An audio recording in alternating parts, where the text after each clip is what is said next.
Hello, everybody. It's Cedric and Cedric here, CRWC, and we will be reviewing All Elite Wrestling's Ring of Honor event. Okay, so look, this is more of a ho hum when we're under the weather. It's not a great day. Okay, so look, I put a major note at the forefront of this. Bobby Cruz is back announcing.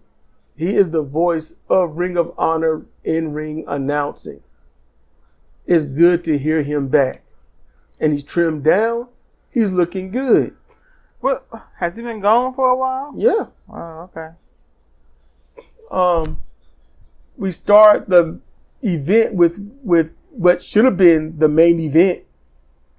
You know, good job booking, Tony Khan. We start off with the Ring of Honor World Title match, Rocky Romero versus Claudio Castagnoli. You know Rocky's going to lose, but Rocky is so proficient. It was so good. That match was so good. It was so good, and the crowd did all that they could to count with the giant swing properly. Yep. They finally got the memo about how counting works. Yes, they counted. They actually counted. It was good. Mm-hmm. Rocky fought underneath. Yep. Rocky had to make his comebacks. He was predominantly a counter wrestler. He was calling that match. You could tell when Rocky calls a match. There wasn't anything wrong with the match. Nope. But Claudio won in spectacular fashion. Mm-hmm. Because Rocky was getting into it. Rocky was digging into him. Claudio counters, stuns him, and then he holds him, gives a cutthroat sign, followed by an amazing lifter or European uppercut. I mean, he hit Rocky and Rocky fell out. It was perfect. It looked devastating. Mm-hmm. It wasn't a pop-up lifter? No. Okay. No. I remember incorrectly. He just held him by his head, cutthroat, whack. And that was it. Okay. Pinfall. And I noted that they might have stolen the show. Okay, so just now had Cedra look back and see how that ended. Because, yeah, it was a pop-up lifter, but then, you know, Rocky was staggered. And as I said, cutthroat, strong lifter, 1, 2, 3. Yep. It was a good match. It should have been the last match. Yep. But, you know, Tony Khan don't know how to do stuff. So now we get a trios match. You know, before in Ring of Honor, it would have been a 6-man tag team match. But it's the Outrunners and Kevin Koo. So Kevin is back. Mm-hmm. Versus the Infantry and Willie Mack. Their second teaming up. Maybe. I wasn't looking forward to this match. Me neither. But as it progressed, it was a damn good match. Yes. This match was going well. Then Mack and Sean Dean botched, and maybe the crowd didn't see it. But Mack used the single leg flapjack, and Dean leapt into the air to do something. And it didn't. He missed it. This was early on in the match. Yeah, this was very early on. Chewing up a Tums before my throat closes up. Okay. Okay.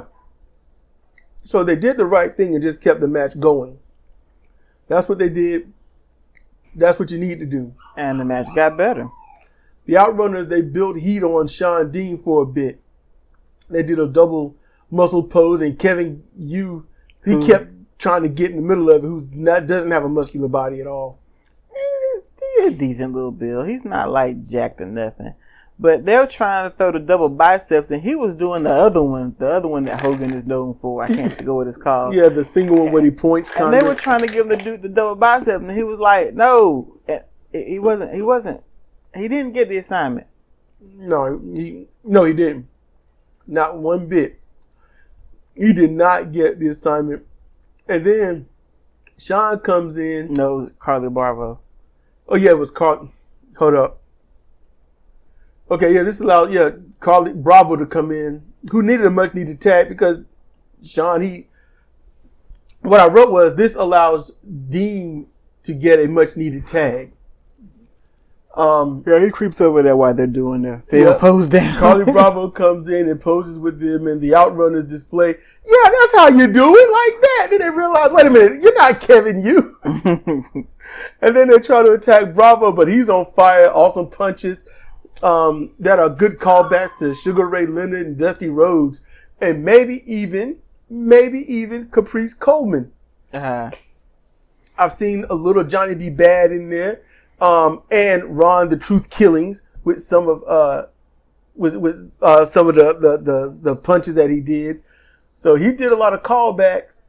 The infantry, they're amazingly athletic as they flew through the air and did pop-ups and stuff over the top rope. They were, I mean, I want whatever they're taking. Because Sean Dean, when we first saw him, he wasn't very mobile.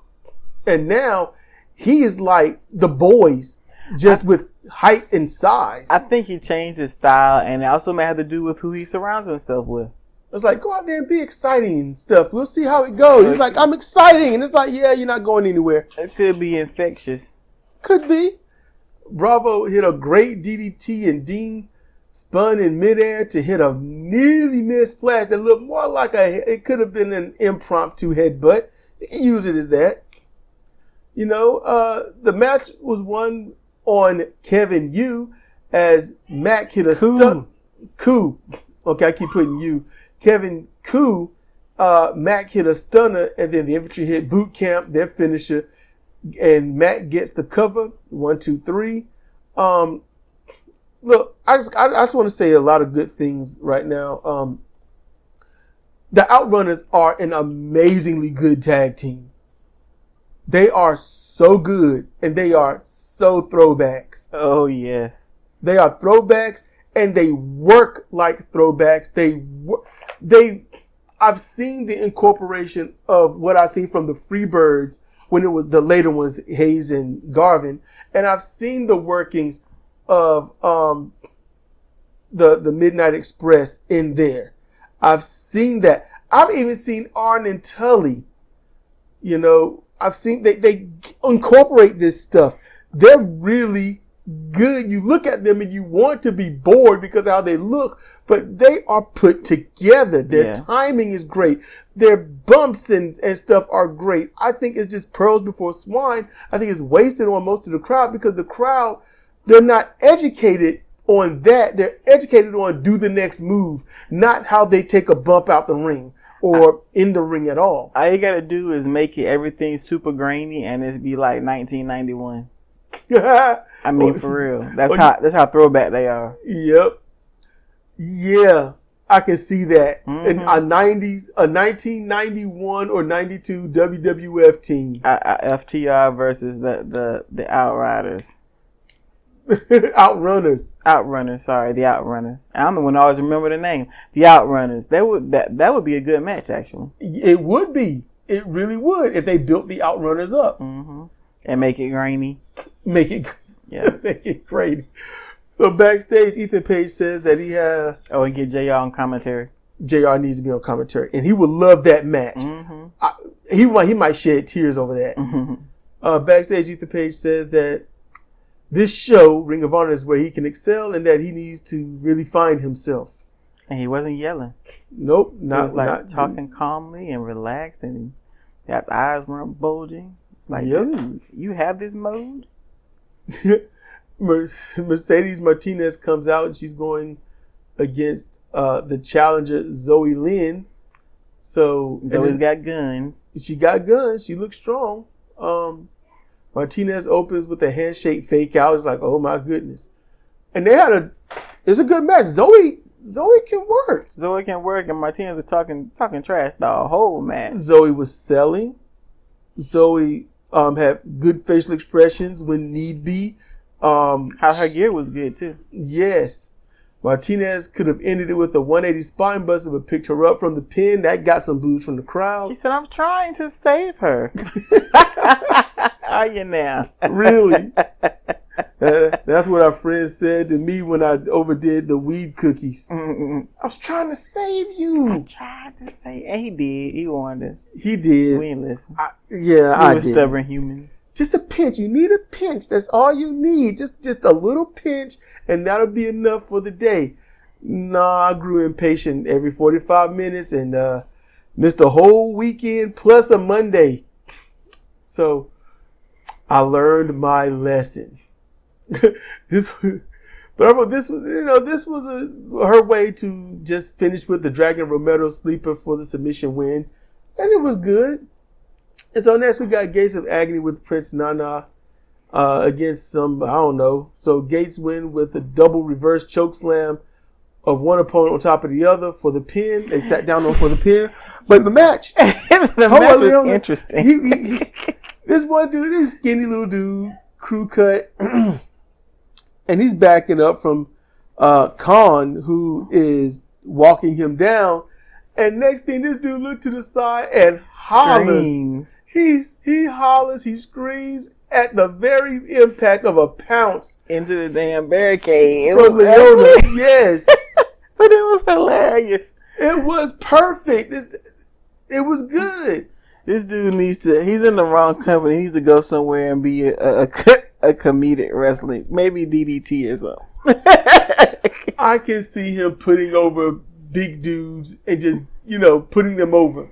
But it would be how this, I'll go on quickly after this, but this guy. He's a weird little dude. He's a weird little dude, but the way he would sell and his antics like that, because he didn't do anything stupid. No. Nothing. He got in the ring and tried to fight, but it was meager. This guy could literally do what Barry Horowitz did. And that is lose and lose and lose, but become a fan favorite from how you work and how you lose. Mm-hmm. He could do it. This guy could actually do it. I love that spot. That was funny.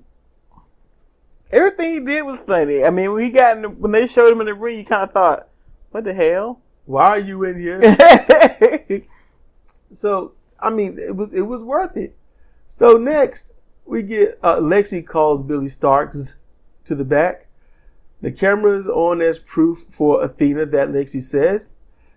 This is Athena has a to-do list for Starks to get things done in 2 weeks while she's gone.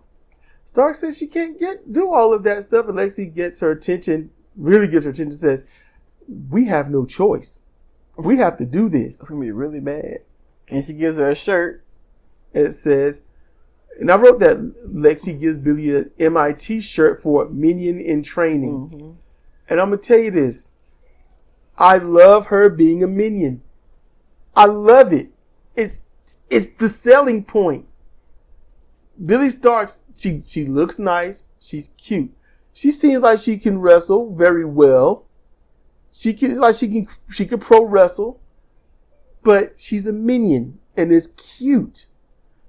I love it. And the stuff on the list was like, make someone cry. That's what you give me to do. Go make someone cry. Eat a banana. And she was like, I can't do this. Like, you have to do this. We have to get this done. We're doing this together. So it's a thing. It's a thing. So next we got Christopher Daniels versus Darius Martin.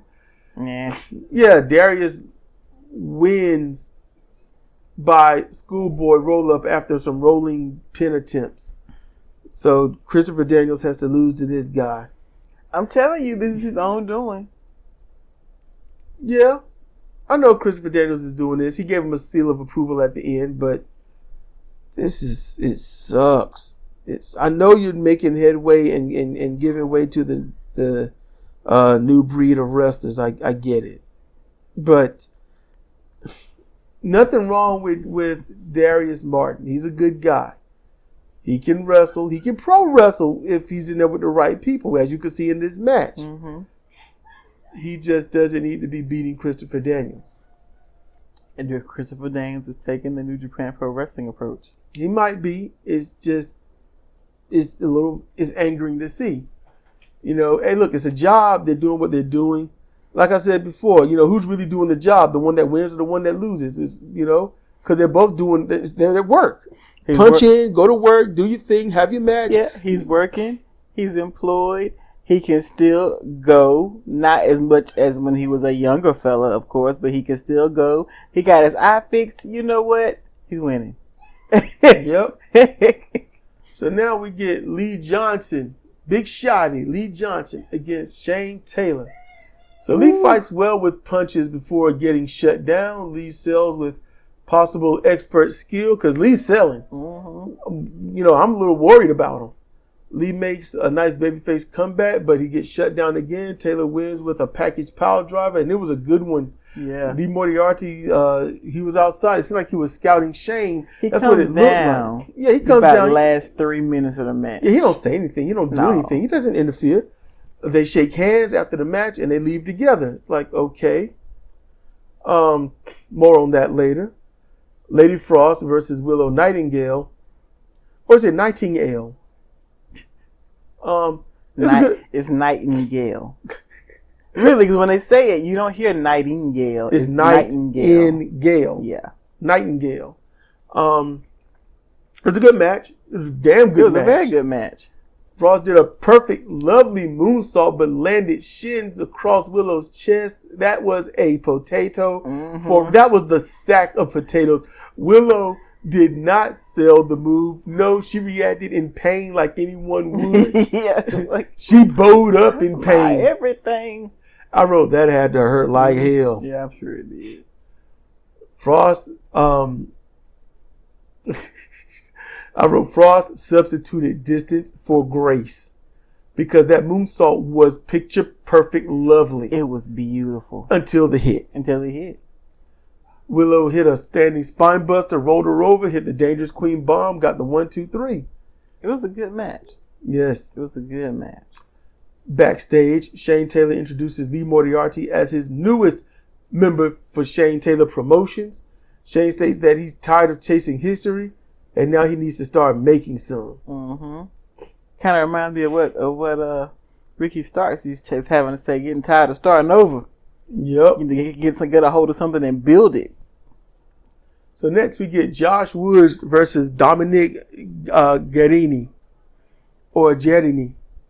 It was Garini. Garini? Yeah. Okay. Sounds Italian. Probably. Look, Woods win with the Anarchy Suplex.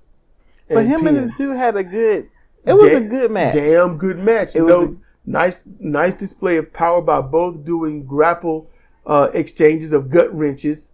And then that transitioned into dueling, twisting wrist locks. They complemented each other, and we recognize this dude from MLW back in the day, wrestling with Filthy Tom.